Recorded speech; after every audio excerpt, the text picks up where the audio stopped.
what is interesting is I actually had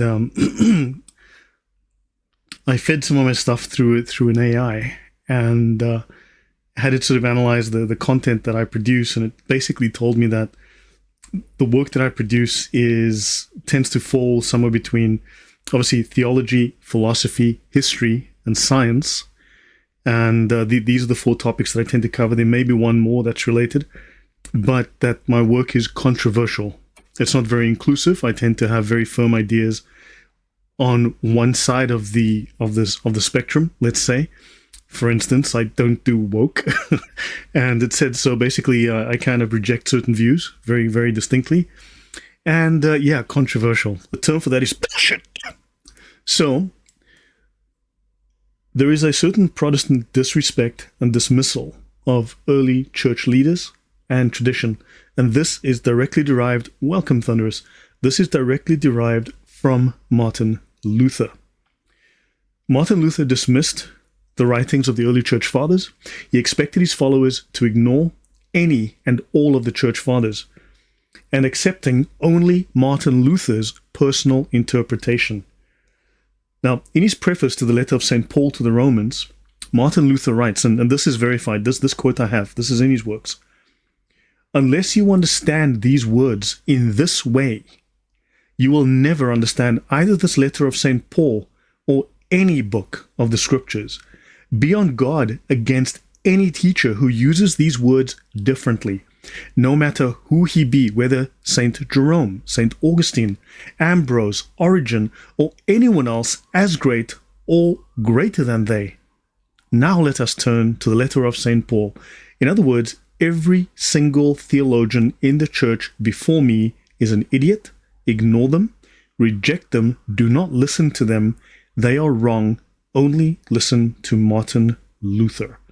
I think this is very, very clear.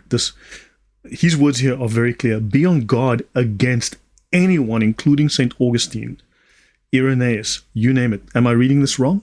But Martin Luther thought a lot of himself.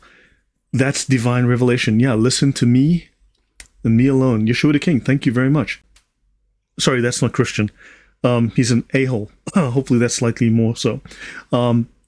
Martin Luther, people have no idea who this man was. I mean, the more I study him, the more I read his stuff, the more of a disgusting, vile individual he turns out to be. So now, of course, he decided he allowed every Christian, he democratized religion, or Christianity. "I'll invent my own private church," he said, right? "For in matters of faith, every Christian is his own pope and church. And you, as your own pope and church, you cannot hold or observe anything that may in any way endanger the sincerity of your faith." What that means is that once you've established your set of beliefs, your personal, private, individual revelation, your set of beliefs that defines your church and you are the pope of it, no one else can disagree with you, because that would endanger your beliefs, right? Therefore, they must be wrong, because the Holy Spirit spoke to you, and the Holy Spirit wouldn't lie to you, would it? No, because the Holy Spirit spoke. Yeah, but Martin Luther also placed himself as a prophet. So, Protestantism. So now we've got to ask ourselves, and this is why I was saying earlier that when I did this analysis, it says that my work is controversial, contentious, because this should have a tendency to potentially annoy people. Protestantism.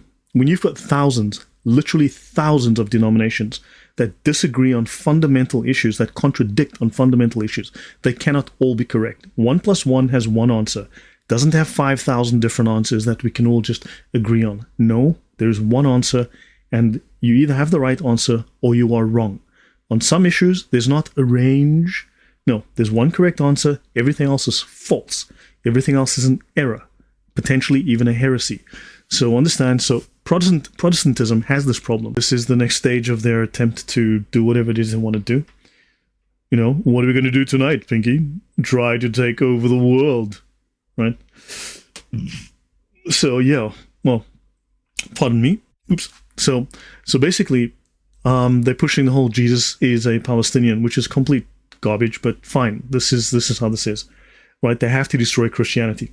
Okay, and we're not talking like, well, maybe they're kind of Christian. No, we're talking if the Catholic Church is a woman, then these churches that these Protestant groups were appealing to are trans men, okay?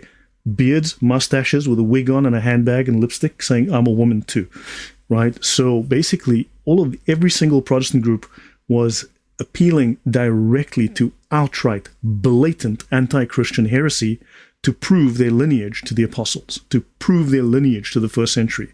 Every single group was appealing to the worst kinds of heresy, the worst kinds of Gnostics, to say, well, we're Christian too, you know?